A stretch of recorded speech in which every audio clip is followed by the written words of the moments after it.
really there's this really cool picture of the younger group performing and the older students sitting in the audience, and they had their arms around each other watching their classmates on the stage. It was so precious. And then when that same group was performing, those students who, they had switched roles, they were in, front and center, literally front and center, just absolutely losing their minds for their colleagues. And it was just so great to see that support, and the number of orchestras that are there during the National Orchestra Festival that are there to watch each other's performances. I think David and Scott, you were talking about how there's a group that was from out of district that was watching a group in Cobb County, perform the Posey as well. So it's just neat to see that support. So the right things are happening out there in our music world, even in those competitive settings, to see everyone supporting each other. It's just, that's what we're all about. So good evening. Welcome. Great just to catch up with everyone on Sunday night, and say hello. I'm super excited for our conversation tonight. And we're going to start this evening with some tips from Scott. Well, good evening, everybody. I hope you had a fantastic week. I'm going to add one more thing about the Cobb County thing, and then I'll jump into my tip. Another really cool thing there was, especially at the nighttime performances, there were directors in the district, retired directors in the district, who after a performance would all go on stage and not only like acknowledge their colleague and give them a big hug and tell them congratulations or whatever, but would say words of encouragement to the students as well. And that's what we're about, community, right? So that's part of the culture as well. And it was certainly noted. So sometimes my tips of the week are pedagogical, and sometimes they're culture building. And this week is going to be pedagogical. So I want to talk a little bit about just some things, and maybe it's because of judging, ensembles for the last 3 days, but just some things for us to think about in terms of creating music and music making. So young musicians should be encouraged to not only explore everything that's on the printed page, right, but what's not on the printed page. That intuitive response to music, and what are some musical possibilities. So here's some just simple things to think about when you are rehearsing music and you're thinking about maybe what's not on the printed page. So first of all, long notes should have direction. They should either go somewhere or come away from somewhere. Certain notes should receive weight. Sometimes we call that a gogic weight. We should carry over phrases when appropriate. If a line is repeated, do something different with it the second time, and it depends on the style of the music. Find tension and release points and lean on suspensions. Bring those out just a little bit. Sometimes musical moments take longer to build than they do to pull away. Also, in many short styles, short notes lead to long notes. It's kind of Mozart was the master of things being both short and long. I know that sounds weird, but the way it was crafted was just fantastic. Know the characteristics and stylistic features of the composer themselves. You might play one piece. We heard last night. We heard Maslanka, and we also heard Second Suite in F. And they require different forms of acting from the musicians, from the student musicians. So make sure that the students understand, how to kind of change styles and kind of change the characteristics. Persichetti was the one that said music is either singing or dancing. And that's one of those things that you could actually say for your students. Hey, and even young students, hey, is this singing or is it dancing? And then the idea that there's a natural intuitive response to the music. And sometimes it's easy to know the intuitive response to music if it's a certain style, like if it's a Latin fantasy versus a slow, poignant piece. But ask your students, what is the music telling us to do, and explore that. And that's the joy is in the exploration, right? As we get them to commingle ideas and collaborate ideas, the joy is in the exploration. So technique and skill and musicianship and artistry is like, we have two different things here, and we kind of hug them together. as we try to act this part. And as music educators, there are a couple of messages that we can send our students. One is, in my class, you're going to fall in love with music, and I'm going to show you how. And another message that we can give to our students is, let's help each other be the best versions of ourselves, both musically and personally, and I've got your back. So those are my tips. We could spend an hour just talking about that. Right? It makes me kind of, and I don't, I'm gonna put, not just you, Scott, on the spot here, but maybe throw this question out for everyone. You know, when we're in the thick of this evaluation season, is there like, I bet Brian, he's gonna be able to fire off an answer right away. Is there something right at the top of the list? If you could just turn to our young music educators and say, when your ensemble takes the stage, please make this a priority. Is there something that comes to mind right away? Brian, you go. I can answer a couple of things. Well, this may seem shallow, but the concert etiquette piece, just, you really have to rehearse your kids on how to take the stage, how to sit, how to, what to do and not to do on stage. Like you don't go, and especially if you're at a nice formal concert, how to receive bows, how to receive. Now, I've seen so many directors when I've judged, which I would call LGPE, who didn't acknowledge the crowd's applause, and I'm just so like, really? I mean, I'm trying here. Come on. So, that would be one thing that I would say you really have to invest in. And then another thing I put in this, I don't know if it goes to your question or not, but if you're gonna program one of those cultural pieces like Viva or a Paso Doble or something like that, you can't continue to do our pedagogical ta rightness, and expect for it to sound like the song is supposed to go. You have to be able to bend the rules a little bit. And I'm specifically talking to stopped tongue technique. Sorry, all you vocal people out there. I'm sort of one of you. Maurice, you have some thoughts about that? No, I mean, I think that's absolutely correct. I mean, it's a big topic in the at least in the ACDA world of just making sure that you're honoring the culture and the music. And if you have doubts, I mean, people are so willing to have a conversation. People that live in that culture, people that sing that music as part of their culture, perform that music as part of their culture, are they're so willing to have a conversation because I think people would rather it be done the correct way. They'd rather it be done in an authentic way that serves the purpose of that music. So yeah, I agree. I think you know, but it's definitely a big topic of discussion in the choral world is that you don't want to essentially appropriate music. You want to make sure that it's honoring the people that it was originally sung by or performed by and the culture. That's great. Other thoughts?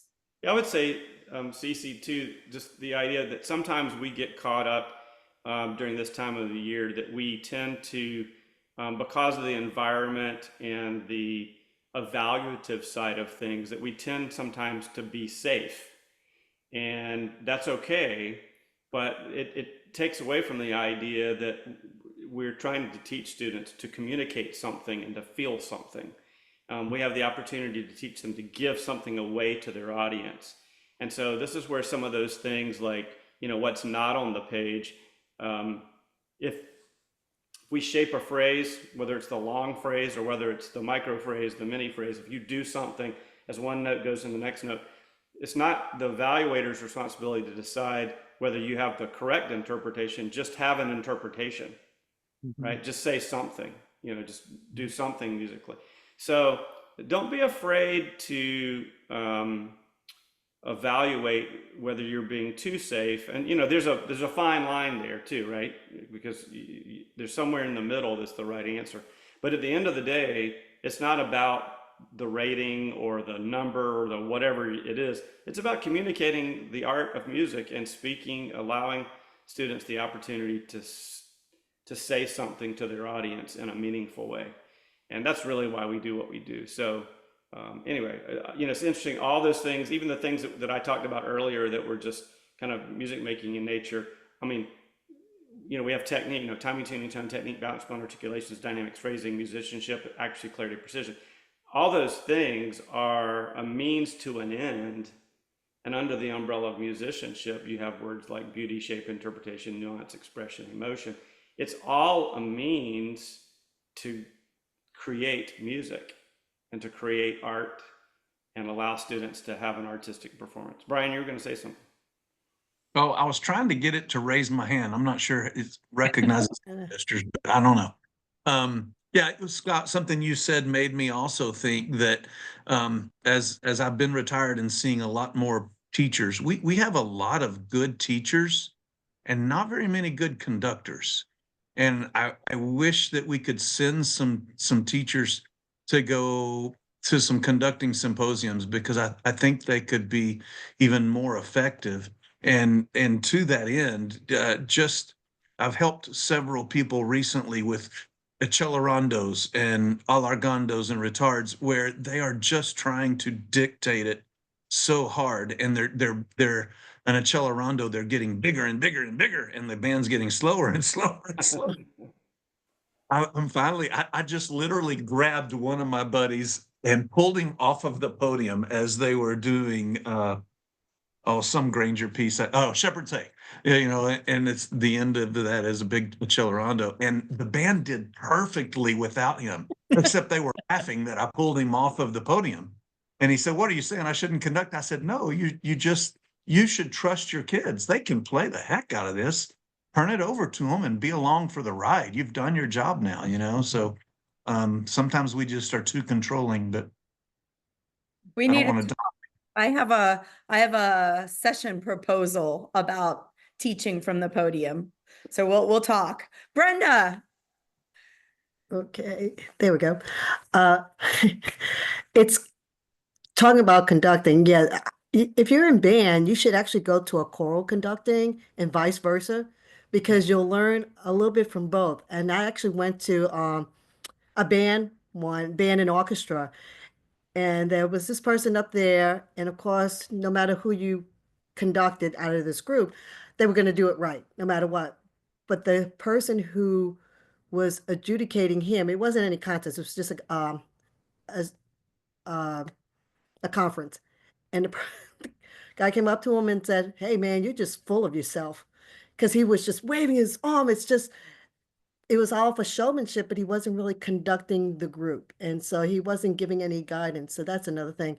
Also, we have a hard time thanking people when they say, "Oh, that was a great job," right away. And I get it from my students. Like, "Oh, well, I made this mistake. Oh, and I did this wrong." I said, "No, no, no, no, no. Just say, you're welcome. I appreciate that you saw, whatever it is, but come back with something positive, not excuses, because a lot of times they have no idea that you made it, you know, that you played something wrong or you're saying something wrong unless you react to it.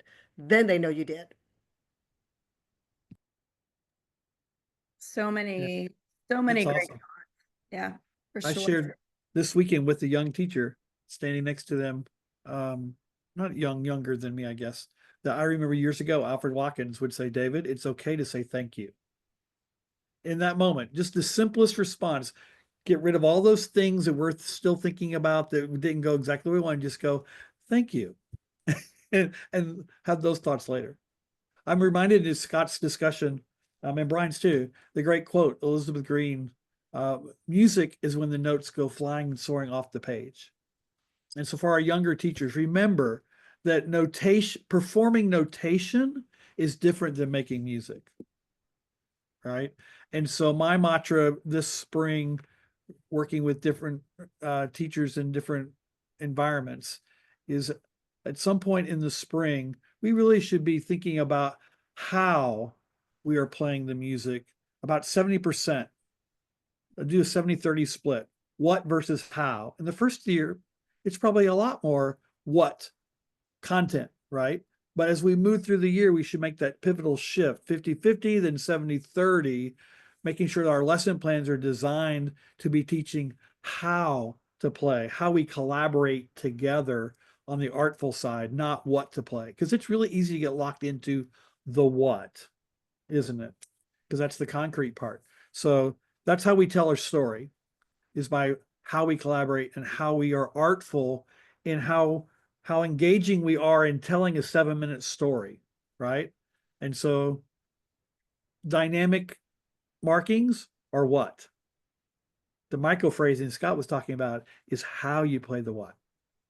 And how we collaborate with each other is whether it's in tune and balanced and whether the styles match and all that stuff. Anyway, there you go, Cece. No, it's great. It's great. I think every time we get together, we always just want to just talk about things. And that's something that I think is really special about Slam, that we can get together and have conversations because we see each other, not just, that we have to have some sage on the stage, but that we really truly are creating a community where we can all share. And exactly. And it is the balance of what and how we do. And honestly, that's one of the reasons why I asked Mandart to join us tonight, because he and I met during COVID, when we were so far apart, right? Everybody was stuck at home, and a dear friend and colleague of so many of us, Travis Cross, brought together Asian conductors from all over the world.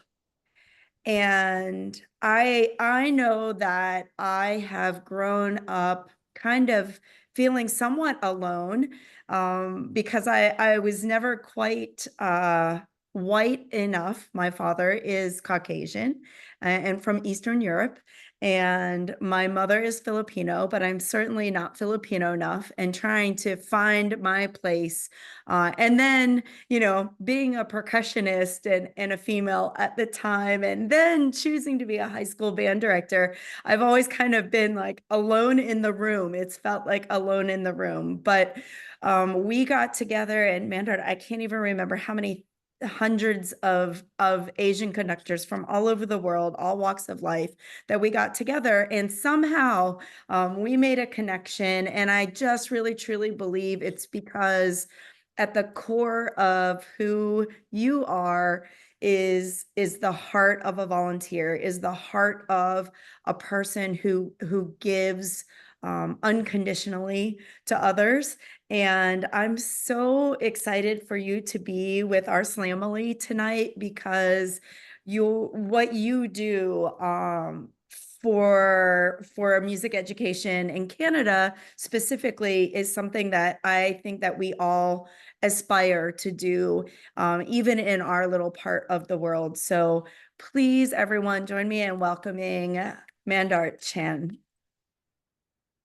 Thank you. My goodness. Holy. Okay, I don't know how to actually follow up from that now. Tell everybody about what you do. Sure. We start with that. Sure. Hi, folks. Mandart Chan, Prana he, him. I am joining you all as an uninvited visitor on the lands of the Lekwungen-speaking people, Songhees, and Esquimalt First Nations, also known as Victoria, British Columbia, Canada. Behind me is actually a map of Vancouver Island, where I reside. I'm on the southern part, and if I just move down can't quite see it, but the blue area. So as folks know, Indigenous folks on North America have different nations, and here on Vancouver Island, the blue represents those who are Coast Salish. The pink are those rough area of Nuchanoth and Nuchanoth, and the yellow is Kwakwaka'wakw, and the language groups that are represented there. So yeah, Cecilia and I met on many Zoom calls that Travis Cross had organized, and then we actually got to meet in person when I went to Midwest for the first time a few years ago, and I was teaching then. I taught for 18 years, both provinces of British Columbia and Alberta. And after 18 years, I actually left the podium and retired my baton and started working with our provincial government. And my career took a bit of a weird path. Um, Wanted to be a band director for my entire life. Did my master's with the American Band College, where I got to work with Dr. Tim, and loved every minute of it. But during COVID, everything that was going on in the world, my eyes opened up, and even actually leading up to that, my eyes opened up a little bit more, and I had realized that for myself, my love and passion for music and music education will always be there. But I had realized that I was starting to burn out. I had found that it became a chore for me, and I knew that I had to make space for younger teachers who are wanting to continue on, and I want to support those who are doing it. So started working with our provincial government. Fun fact, provincial government, same as like, I guess your state legislatures.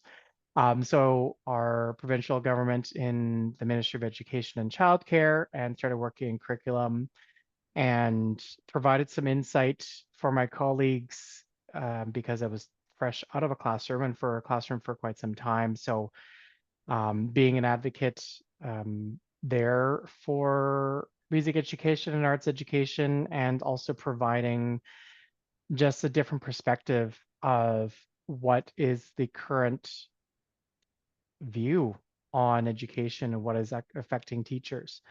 And one of the tenets that I had realized early on was that we all of the programs in education are there to support the kids as they should be, but there's not as many there to support the teachers, and there's not as many there to support the adults in the building. And I think I see some nods. We all feel the same, and that has now become a big part of my advocacy, and my passion is to support the educators who are still in the field and educators who are coming through, so that they're taken care of, who will then in turn take care of the kids.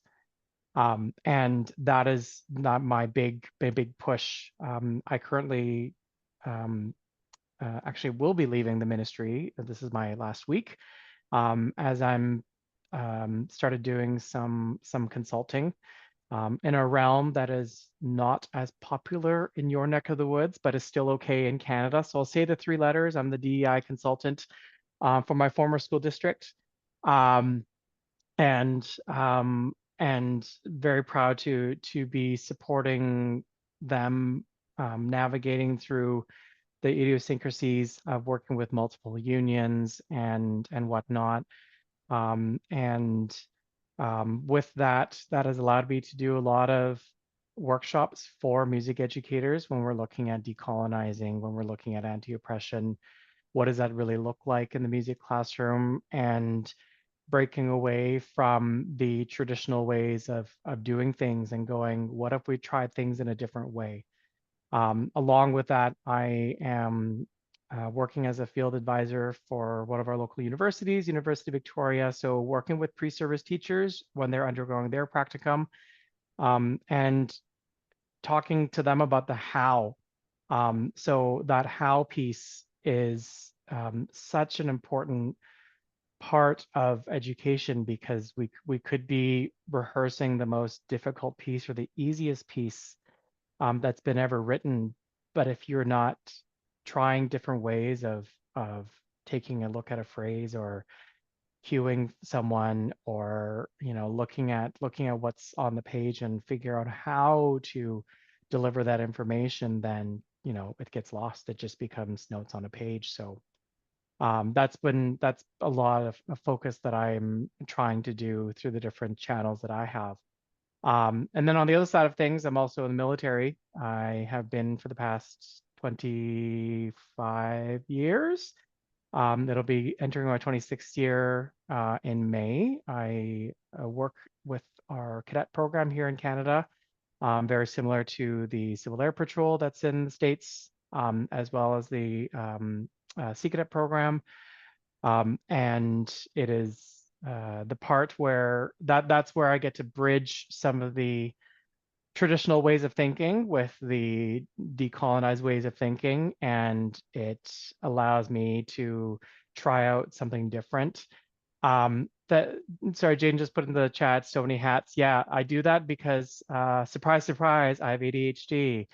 And having that multitude of different things to work on, to be able to focus on, is actually one of my biggest strong suits. And I think that's why for 18 years, being in front of a band was precisely what I needed to do, because when you are hitting a wall of sound and pinpointing that one percussion part that's like, that doesn't sound right, what's going on back there, and just knowing, but having that amazing amount of stimuli hitting me worked out very well. But I got tired. So that's me in a nutshell. Sorry, I spoke for a lot.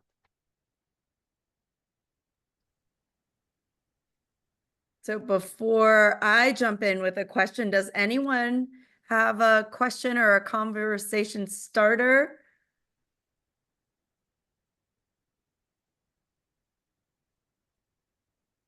Jaden's thinking, I can see it. Oh, if you don't know where Vancouver Island is, we are actually parallel to Washington State. On a clear day, we see Port Angeles. And on certain parts of the city, we actually hit AT&T towers, so our cell phones bounce between Canada and the States. Yeah.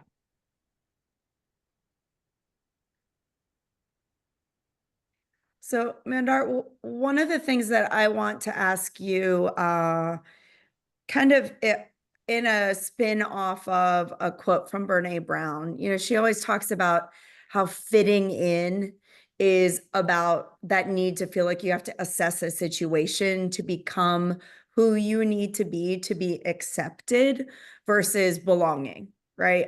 How that's like they're actually the antithesis of each other. Belonging really shouldn't require us to change who we are. So my question for you would be, how can we as music directors create a true sense of belonging for all of our students? So part of that struggle for me was that out of the 18 years of teaching, I didn't come out to my students until the last 8 years. So, and it actually took one student, not even in band. I also taught leadership.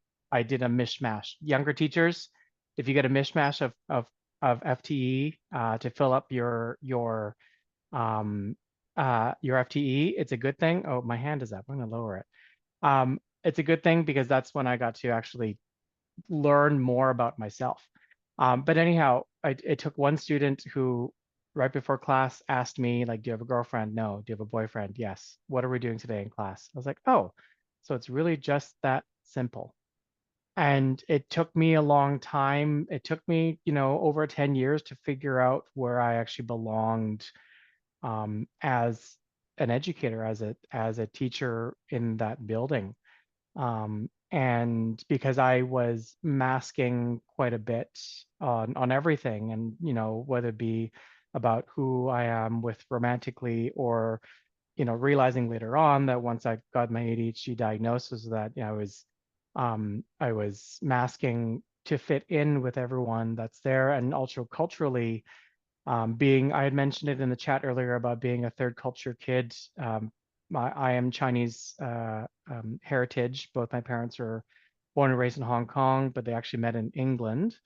And pre 1997, Hong Kong was part of the British colonies.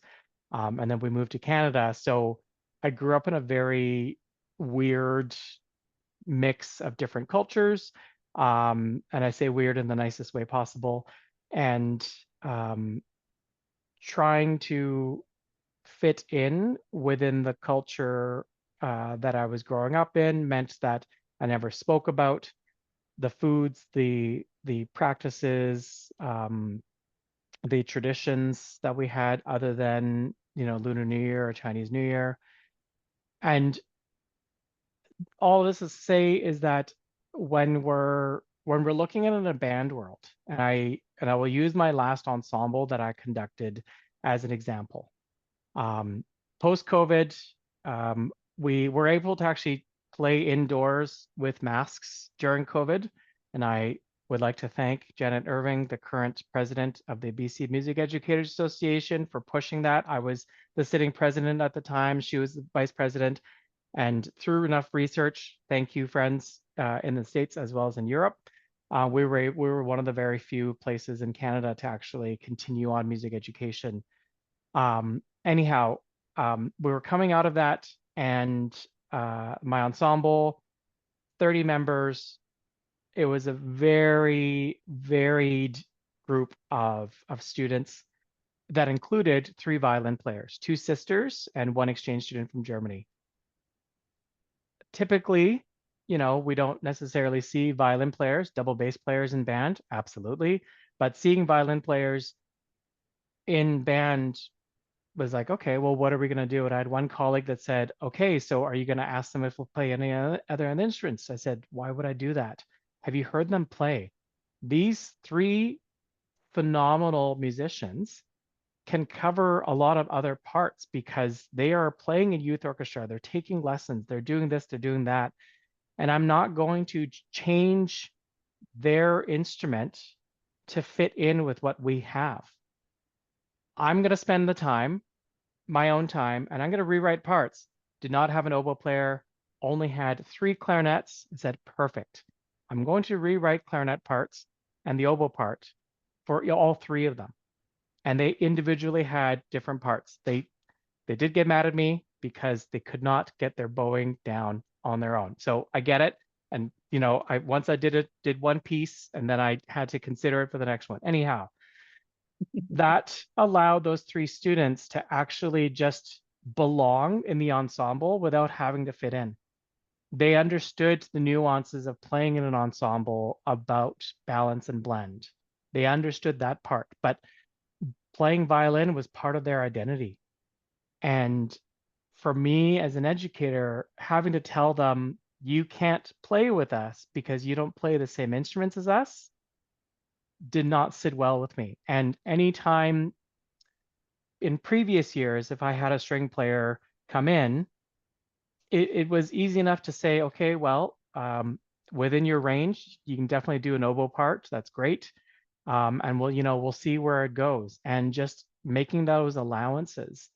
One of the other ways that, at least in British Columbia, in Canada, when we get double bass players, a lot of them started on electric bass. And when us Canadians go to festivals anywhere, it's do we have enough extension cords? Because there could be a multitude of electric basses. And that's fine because are they playing? Are they having fun? Are they playing? Great, we're doing our jobs. It's that approach that actually led me to unfortunately leave the classroom because it's not a popular thing to do. It's not an okay thing to say out loud, especially in the band world. But those 3 string players, I still, vividly remember having those conversations of going, let's see where we can take this, because I want you to be here. I want you to feel a sense of belonging. And those 3 stayed in. The exchange student, unfortunately, at end of her term went back to Germany. However, the 2 sisters stayed in music all the way through until they graduated because we made allowances. And when we're faced with those differences, I always ask, who does it bother? Does it bother me or does it bother the students? Because 50 times out of 10, it doesn't bother the students. The students could really care less. They just want somewhere to play. They just want they want somewhere to hang out. So if it bothers me, then I need to, as the adult in the room, I need to question myself and reflect, why does it bother me so much?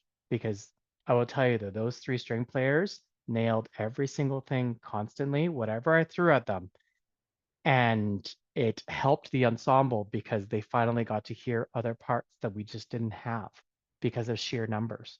So, you know, and they can play all the parts without breathing. Fantastic. Excellent. Keep going. So it's, it was such an easy thing. And one of the colleagues that had questioned me still kept questioning it. And I just had to kind of put my foot down. I said, I can't disallow students for wanting to be here because it disrupts what we think should happen, and what we are used to. So yeah. So that's where I help with a sense of belonging rather than fitting in. Um, Blend and balance aside, that's a different technique, but that true sense of belonging is is meeting folks where they're at.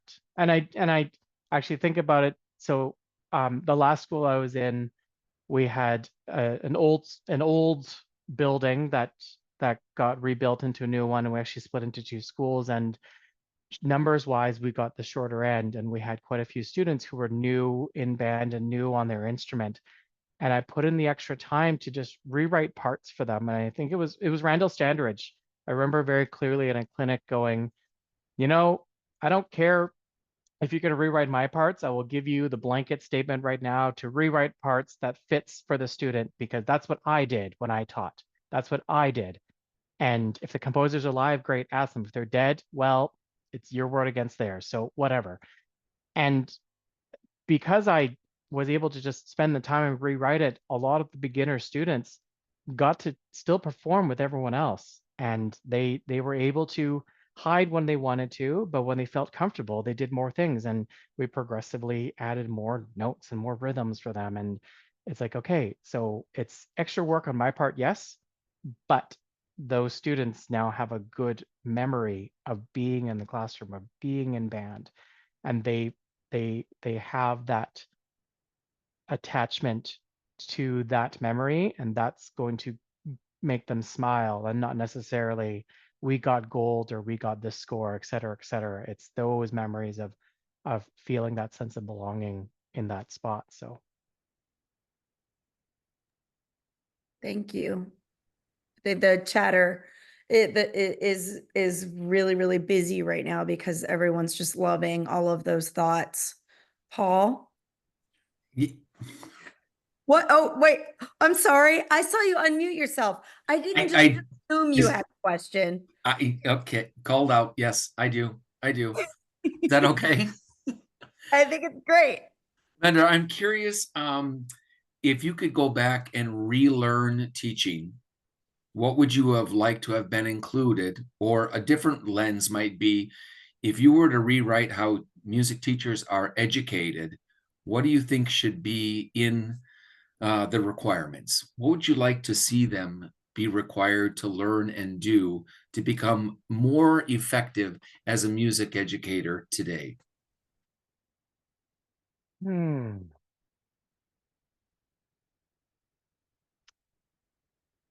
Reciprocity, I mentioned that in the chat.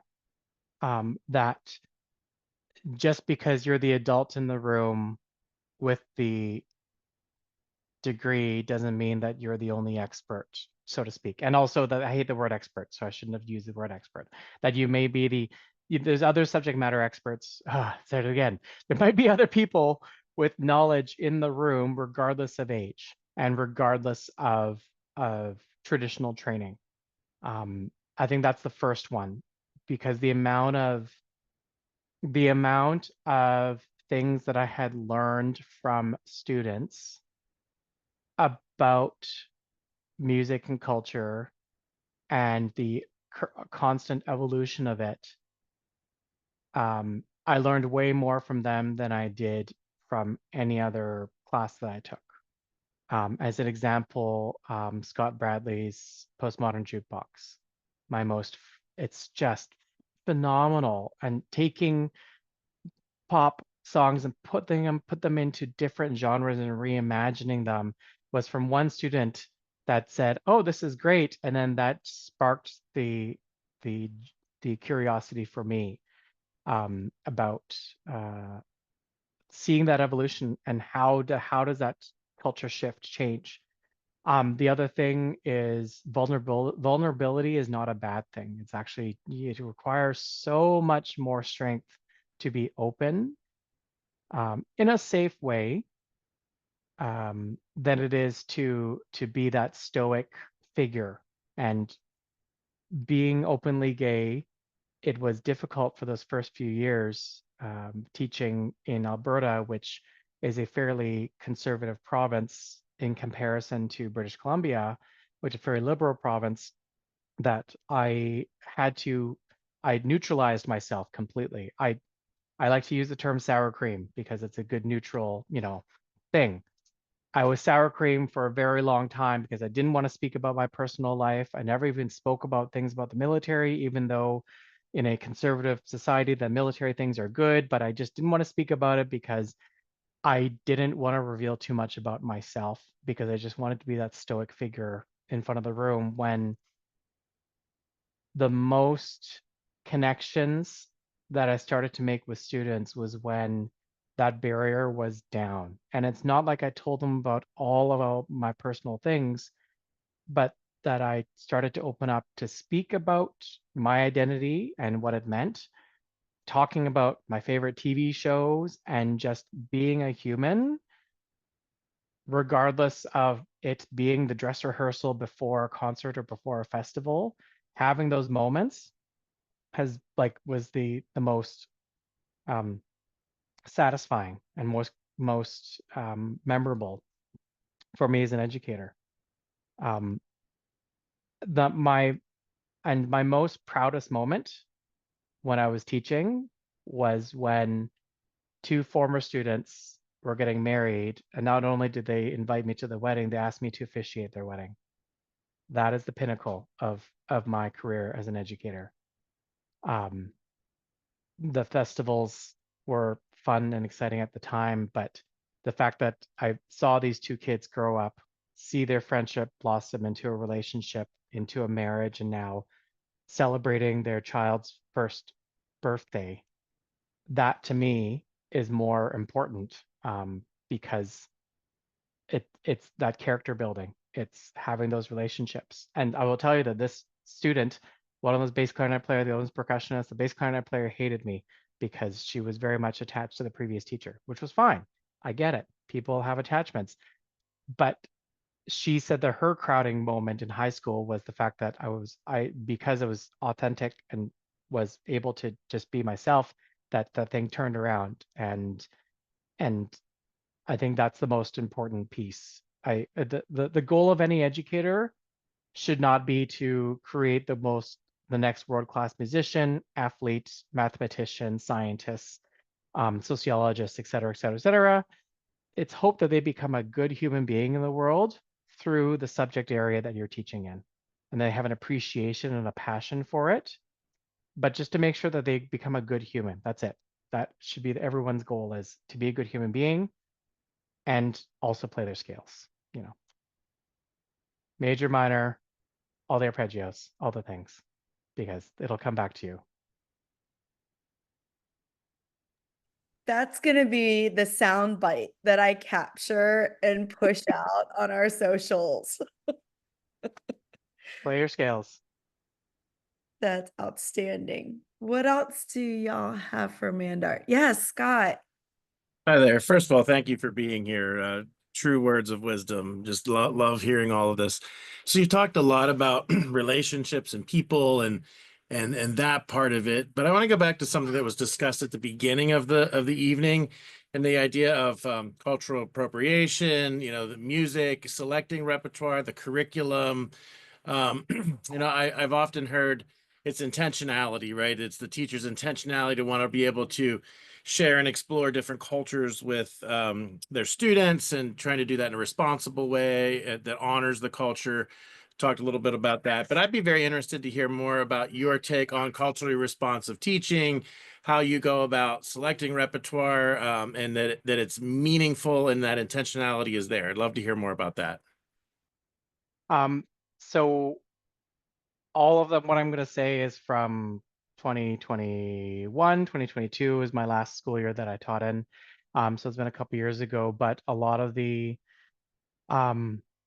intentions that I started with was I would, like most band directors, go to the reading clinics the summer before, as well as combing through the library and look at the different genres and ensuring there's a mix. But what I started to do for myself was look at the names who were there. So is it primarily male composers? Is it primarily white male composers? Is it primarily white male composers who are dead? Okay, so let's mix it up because we can, if the composer's alive, fantastic. Then we can email them and set up a Zoom call because we have the technology for all those things. But still honoring the tradition that's there, and that's where finding that balance of that was there. What I did in that last few years with students, so actually I'll back up for 1 second. So the curriculum in British Columbia is done through an Indigenous lens, where it is a lot about community. We're also looking at critical thinking and understanding self-awareness as well as awareness within our communities and how they affect each other, and creative thinking as well. And once this curriculum was launched, my former school district have Indigenous elders in residence where we would invite them to the classrooms to have different teachings, as well as through different professional development. And one of the things that I had learned was being in a circle, and understanding that everybody's in the circle, everyone's at the same level, so to speak, everyone's be able to communicate with each other eye to eye. And I started each of the years with that circle, with that intentionality, and having a discussion with students where I'm not the one standing, no one is standing, everyone is seated, everyone's able to actually communicate with one another, and having open discussions. And that last ensemble that I had, we were able to speak about, because they saw the repertoire list and they said, oh, wow, there are quite a few female composer names on here. I said, yes. And then let's dig a little bit more. Can someone pull out their phone? Because let's face it, students have phones. Okay, can everybody choose one composer? And I would like you to find out if they're alive or historical, where they live. Can you find out their heritage? Can you find out anything else? And let's quickly discuss, and we started talking about our identity of the composers as well as our own identity. And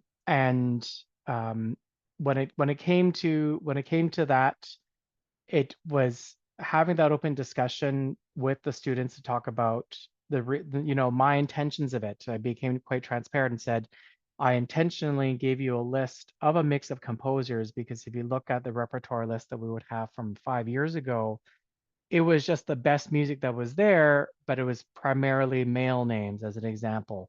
And it was difficult, for a lot of folks who are identify as female to go, well, I don't see a feminized name on that list, so they may not connect with the music that's there. And you could like the music or not. We're not talking about the quality of the writing, but we're talking about seeing the names on the page and how does that connect with.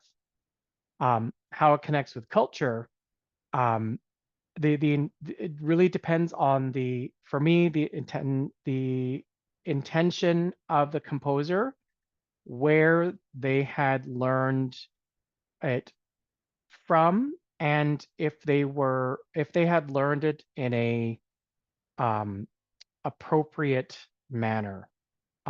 So as an example, Robert Buckley had written, oh, I need to look this up. Sorry, I'm Googling this. I probably shouldn't have a browser in the background, but let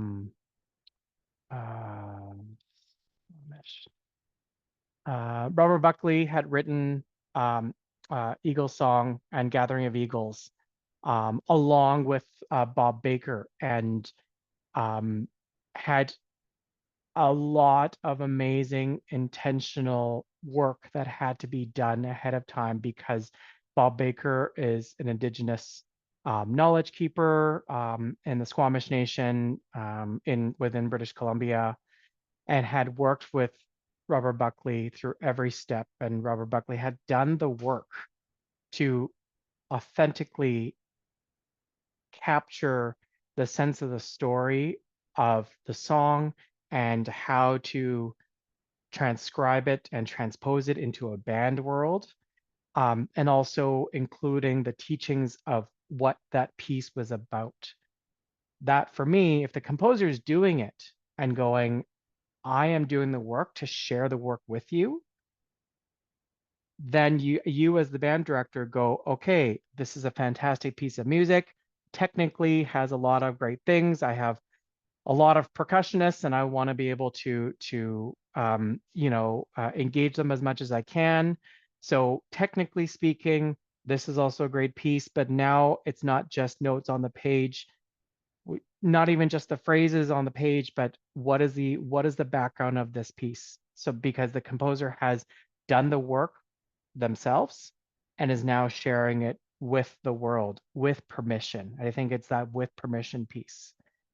There were, especially in the choral world, we talked about the choral world earlier, that there was a lot of choral music that may have been arranged by a composer who had traveled to one part of the world, had learned about the piece and had arranged it for choir, but if they weren't necessarily gifted or had done the work to understand the meaning behind the words and what part of the ceremony, what part of the culture it's about, but people are singing it because, well, it's Asian Heritage Month, the month of May, then we'll sing a song from the Philippines. That's performative. That's just being performed, but are you actually talking about it a little bit more? Are you digging deep into it? Are you doing the work with the students to understand it a little bit more and understand culturally what it comes into, and doing that extra little bit and not just relying on the tiny paragraph that the publisher has put in, because that is a summary of a summary of a summary, and then really understanding um, what is the intention behind and the stories that may connect with that composer, and also not thinking that just because that composer is this one heritage that's a monolith. Like for me, if I were to write music, and I will never because I don't know how composers do it, I just because I'm Chinese Canadian doesn't mean that I represent the entire Chinese community. I my family grew up in Hong Kong, which is a vastly different culture than in mainland China, which is a vastly different culture from Taiwan, and those who, those of Chinese heritage in Singapore, et cetera, et cetera. And to understand where that composer has grown up, and maybe they wrote certain things that are different compared to another Chinese Canadian composer, as an example. So I think it's doing that extra bit, because teachers have so much time on their hands.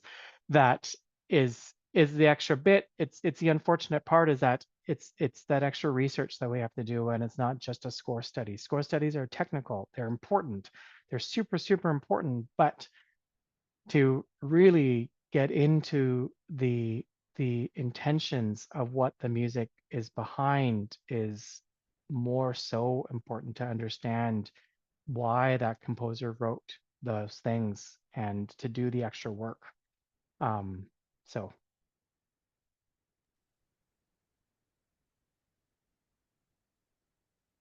We have to have you come back, I think. Because I am looking at the clock and I cannot believe that we have just a minute left before our hour is up. My goodness. Thank you for making time to be with us tonight and just sharing so much with us My and pleasure. giving us at least a little bit to take with us. Just we have to have you come back. My pleasure. My pleasure. I'm just looking at Maurice's message. Shosholosa, I know that arrangement. I've heard it so many times, and yeah, that's a great example of like, did they do the work? Did they do the work? Did they do the work? If they didn't, then it's like, okay, well, you gotta question it. So yeah. David, you want to close us out for tonight? If you unmute yourself, I think. There There we we go. go. Now there we go. Way to What go, a great, David. yeah, exactly. So what a great session. I'm reminded of some discussions that several of us have had recently, by creating a brave space in our classrooms. And for years, I I think I mislabeled it. I thought I wanted to create a safe space, but then safe is also safe for whom? And so ultimately, what I want us to all think about is how do we create a brave space in our classroom so that kids, when they're on the performance stage, we started the night talking about performance evaluations and the concert cycle and how are we making music and telling our story, and how do we create an environment in our classrooms where the musical story we tell, our students feel brave in sharing that story in those moments. And I think a lot of what we talked about tonight is at the heart of all of that, right? It's about being authentic. It's about developing those connections. It's about how do we motivate students? We motivate students by helping them have a sense of belonging, not just a place to fit in, because fitting in is feeling safe. Belonging is a space in which you can be brave, right? So there's a great poem that has been very meaningful to me over the last couple of years that someone shared with me. It's called Invitation to a Brave Space. And in it, one of the lines says, we have the right to start somewhere and continue to grow. We have the responsibility to examine what we think we know, and we're not going to be perfect, but it's important that we enter into this brave space together. So my challenge to you, as we talk about in crafting culture and the certification training, let's enter this brave space together to find ways to start now, to build culture, to make connections with authenticity, and help your students find a place of belonging so that if they don't feel brave in this concert cycle, you've got another one coming up. What can we do to empower their bravery as they share their story through music in the coming weeks ahead? Thanks, Cece. Thank you all so much. Mandart, if you have any socials you want to share with us, or if it's okay to share your email with everyone, I know that folks would love to be able to follow up with you. It'd be great to stay in touch. Y'all have a great, great week. Thank you for being with us tonight. Have a fantastic week, everybody.